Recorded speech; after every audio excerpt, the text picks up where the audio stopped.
Dia a Dia Digital, com Tássius Veloso.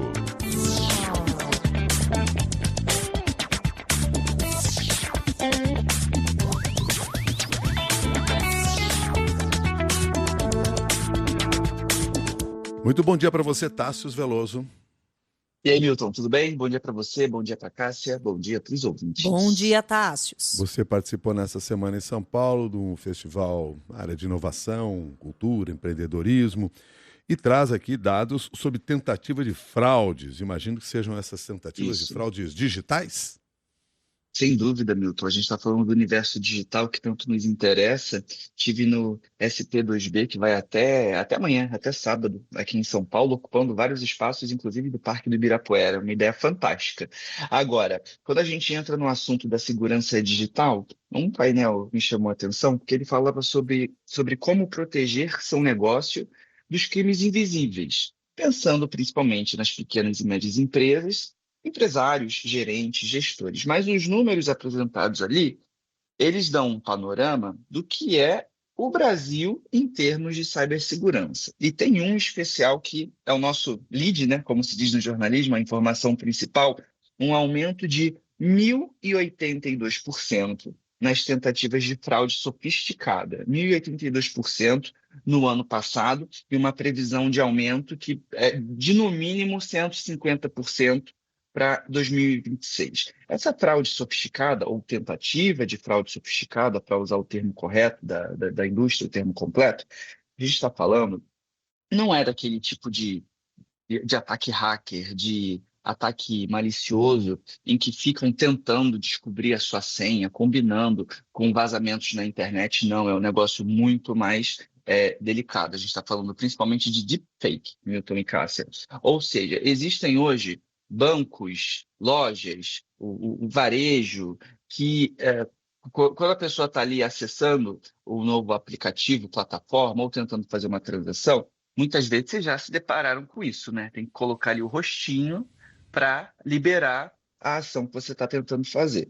E os criminosos, eles perceberam que essa prova de vida ela se tornou mais e mais frequente.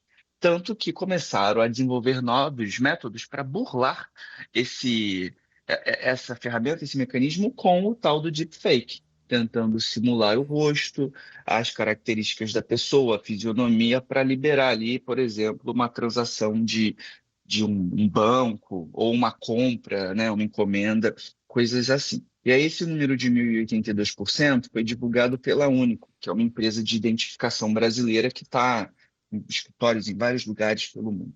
Então é muita coisa, é um aumento gigantesco e, principalmente, os criminosos, eles conseguiram formas, eles vão se atualizando e conseguiram formas de baratear essa tentativa de golpe ou essa tentativa de ataque. O valor caiu mais de 100 vezes. Antigamente, estava R$ 5.000, mais ou menos, para ter o equipamento que faça esse tipo de coisa. Hoje, sai a menos de, ou aproximadamente R$ 30 por mês. Então, é uma diferença brutal e nisso vai se democratizando aqui, entre muitas aspas, uma contra-tecnologia, sei lá, para tentar burlar esses sistemas de controle e causar prejuízo para os consumidores e também para as empresas. Uma única pessoa, um único fraudador, ele tentou fazer 949 identidades diferentes e atacou 30 empresas distintas. Uma só pessoa. E isso foi divulgado durante o painel. E o que a gente pode dizer do outro lado, Tássio, de como está o Brasil atualmente em relação ao desenvolvimento de tecnologias para combater esse tipo de fraude? Ô, Cássia, né? Aqui no nosso dia a dia digital, a gente já falou de cibersegurança algumas vezes, trazemos dicas. E nisso, até para estudar e trazer aqui para os nossos ouvintes, eu converso com os executivos, os chamados CISOs, que são os responsáveis pela segurança da informação de empresas, com mais e mais frequência. Então, nessas conversas com as fontes e tudo mais, o que eu noto é que o pessoal diz que o brasileiro ele é muito criativo. O brasileiro é criativo, o brasileiro gosta de inventar coisas novas e inventa essas coisas novas, inclusive para o mal aqui. Tanto que por exemplo, na Argentina, existem empresas que estão se deparando com tipos de ataques, de golpes, que no Brasil a gente já está acostumado há muito tempo e começaram a surgir por lá agora. Então, tem esse aspecto nosso que acaba deixando o Brasil também preparado para fornecer essas soluções tecnológicas. Então, hoje, muitas das ferramentas que nós desenvolvemos por aqui, por causa do nosso mercado, volto a dizer, criativo, entre aspas, acaba chegando no mundo inteiro. E aí, uma delas é o efeito rede, ou é um nome parecido com esse, em que se você tenta fazer uma prova de vida para uma transação, a empresa responsável por essa prova de vida às vezes checa como estava o seu rosto em outra prova de vida que você já fez quando estava se cadastrando pela primeira vez num outro aplicativo que é mais sofisticado, requer esse tipo de proteção. Então, isso é um desenvolvimento de tecnologia que surgiu no Brasil, né, essa metodologia, e que hoje também chega a outros lugares do mundo. E uma curiosidadezinha aqui final para o nosso ouvinte: o Android, há 2 anos, começou a testar uma ferramenta anti-roubo. O Android é o sistema mais usado, né, no Brasil e no mundo, que usa sensores para saber se o telefone... Sabe aquele roubo que você está na rua e alguém passa e cata teu celular? Uhum. Então, usa os sensores do celular para detectar isso e travar o telefone. Foi desenvolvido pelo Google e testado no Brasil.